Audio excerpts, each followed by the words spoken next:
Thank you all so much for being here today. My name is Sana Yusuf, and I am a digital product designer. So, to give you a bit of my background, I am from Pune, India, and I have a background in multimedia design, which I completed from Raffles Millennium International in Bangalore. And immediately after my graduation, I joined a tech startup in India called Ignite Solutions, where I worked for about 3 years as a UI and UX designer. And during this time, I got the chance to work with a lot of developers, which gave me a chance to understand the technical side of designing. But being the only designer there, I soon realized that I was missing out on the mentorship and the personal growth that I needed as a designer. So I packed my bags and I moved to Vancouver. And I joined VFS to experiment more in the field of interaction design. For my final project, I decided to develop a solution that helps people dealing with anxiety and panic attacks. Now, there were two reasons why I chose this topic.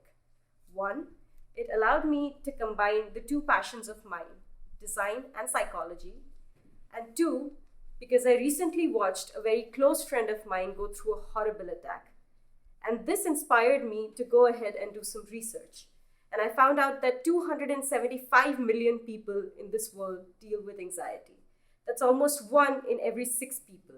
And these are just the ones that are diagnosed. Now, there are a lot of apps out there in the market that help you manage stress in general, but very few options when it comes to dealing with attacks in particular. And that's where I found my opportunity.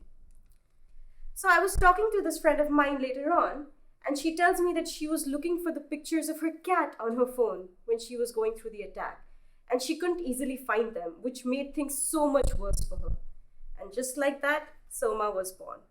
So let me introduce you to Soma, your personal escape. Soma is an iPhone app built around a central feature called the Mind Palace. The Mind Palace is a place where people can store their memories, which they can revisit when needed. So Soma allows you to build your very own digital mind palace, which can contain photos, videos, and music that can help you calm down. My main target audience for this project were the young professionals and the young adults of US and Canada, as they are dealing with high stress situations and also because the statistics in these places are the highest. I started my process by conducting some user research. And I found out that a majority of people tend to turn towards their phone as a distraction when they are going through an attack. And that was an interesting finding for me, considering the world of social media. But what I realized was they were looking for a place on their phone to get away from that, to be with themselves. I also reached out to a counselor in order to understand this topic from a professional's perspective. After gathering all this information, I started analyzing it using affinity diagrams, mental model, and user journey map, which gave me a pool of possible features that I could include in my app. I then cut that down to just the important ones, which would be included in the minimum viable product. I then started sketching. I scribbled down possible solutions, site maps, and wireframes. I basically needed to get all the information from my head out on the paper related to this project and start making sense of it.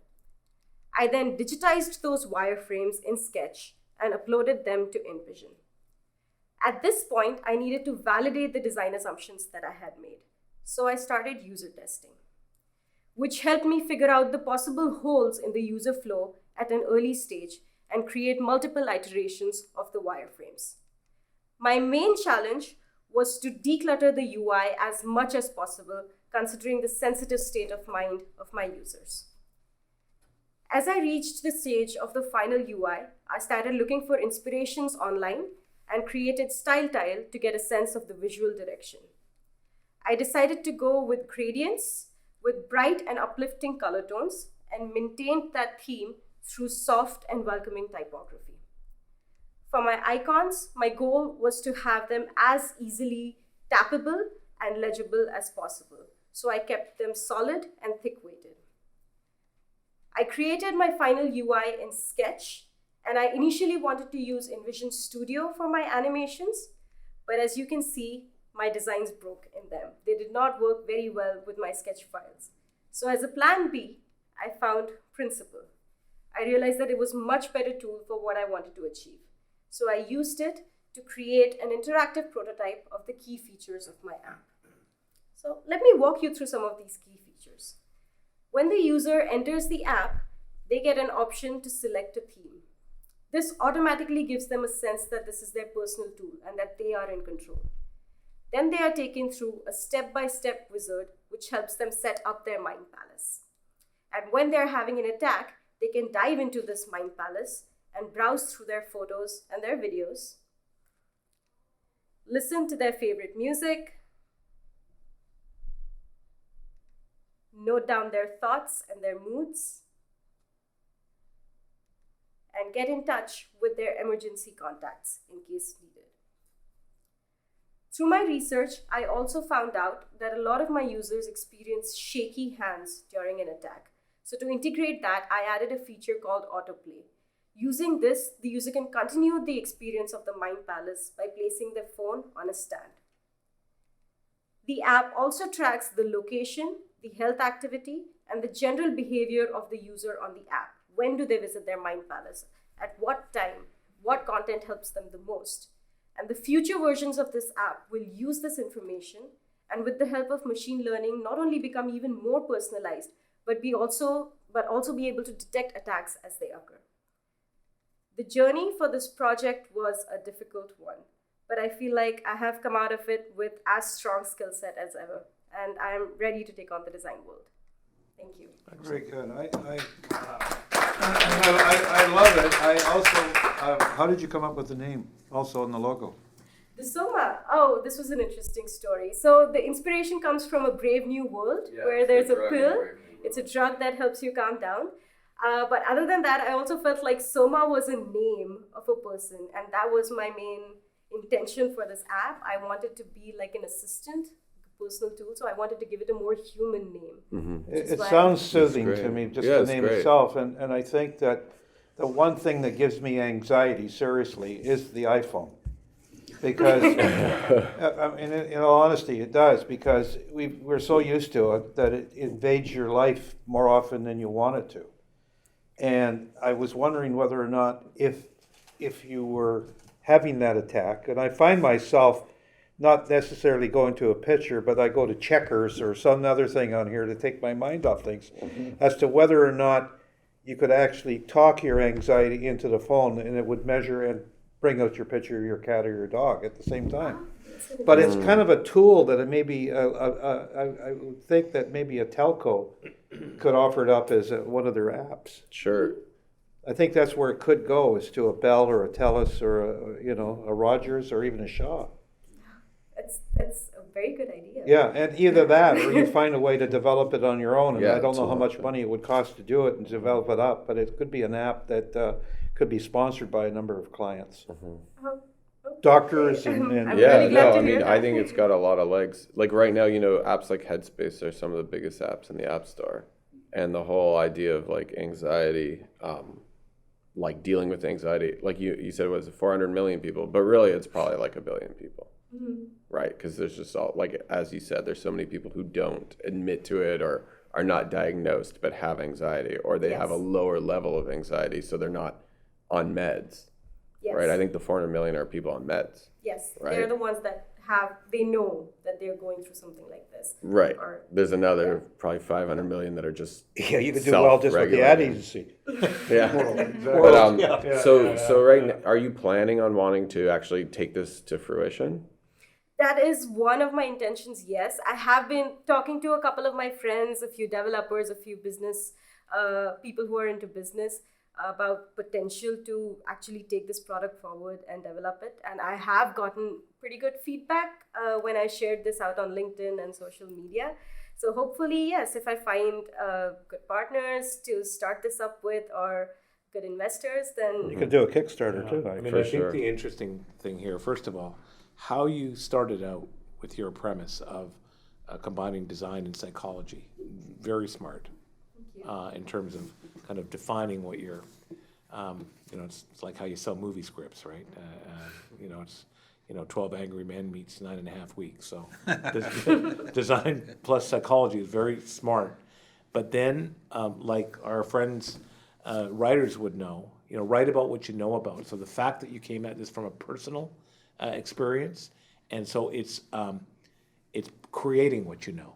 And so the fact that you knew that, had some personal experience, and that was kind of the genesis of this idea was, again, I applaud you for that, because too often projects that we see are determined or selected based on what the developer or the creator thinks might be, and there's nothing wrong with it, thinks what might be a good current topic to develop something in and around. But the fact that you came at this from the standpoint of having witnesses firsthand, having seen a friend of yours go through it, I think gives a lot of credence, that initial concept. I think this is powerful as it relates to children. There is so much anxiety at such a younger age now. So different from the comms and the other apps that are out there, and there's lots of them that we all see on Facebook and in other environments. But I think this tool to deal specifically with anxiety and panic attacks would have a lot of interest in terms of for parents, children who kind of struggle and look at ways and means to combat that. And there's lots of talks in schools in and around this whole subject. So I think the subject matter is great. I think the way you thought through in kind of culling down what were some of the initial thoughts into those varying applications really works. And I love the geo aspect. I love the AI aspect. And I think there's lots of things there that can be built on, certainly. And what stage is it at right now? Where are you at with the actual app itself? Is it kind of ready to go? Is it still in development stage? Where is it at? Right now, I have the designs, the designs of the main features. So apart from this, there's also a feature where you can navigate through the thoughts that you've taken down, the journal part. And also there's a blog, which is more of an informative thing where people can go to get more information. So I wanted to create like a go-to tool for people where they can go for whatever information they need, or to take down the information that's going on in their head, or just to browse through whatever content that they have put in over there. So there are these features, and I have the designs ready for them, the visual designs, and I have the experience that I want this app to be like. So I have the interactive prototypes and how the experience should go. I guess I'm at that stage where I can present this to potential investors and present this to potential developers who would be ready to be a part of this project. Right. So one question I had for you. So you have your user research there. Did you, and I may have missed this, have you done any consulting with the medical community, with professionals, getting feedback in terms of the usability, the applicability, the relevance of the app? Yes, I did get in touch with a couple of counselors. Unfortunately, not a lot of them got back to me because of the limited amount of time I had for the research, but I did get in touch with one of the counselors here at VFS itself, who is an expert in the field of anxiety. And I had a chat with her about what she experiences with her patients. What is the major problem that they face, and what is it that they do currently to deal with it, and what is it that she would advise them to do to deal with it. And she gave me very interesting feedback about it. So initially I had not told her about my app, but later when I did, she gave me very interesting feedback on how I can improve it and take this forward. I might want to expand that universe if I were you, and into some real credible professionals that would, because I think anyone using this, that might be a question that kind of comes up is, how credible, how authentic, how genuine is this based on kind of feedback from the kind of validating it for the medical side. It's almost to me in a way that if you go to TELUS, for example, is buying up a lot of health places in Canada, doctors and all that kind of stuff, so they have a number of offices. It's almost like you could go there and say, you got anxiety, I'm going to give you a prescription to go to your app. Right. I mean, it could work that way, because it's something that, I experience on a regular basis, because of the industry we're in. And particularly if I'm going for an airplane ride and I feel like I'm going to miss the flight, anxiety starts to set in, right? But I think it's very interesting. I can see a lot of legs to this. Yeah, It's got a think, lot of legs. Yeah, I think Frank's point about Teleson's Menasis and Copen Health Clinics and They own it that now. actually, Yeah, that would they own it actually now. be a very good potential partner. But if you want to Yeah. hook us up with Jim Trevelyan and put the money in, we'll be his partner and yours on this thing. That's great. Thank you. Okay, thank you so much. Thank you very much. Yeah, that's true. Good deal. Yeah.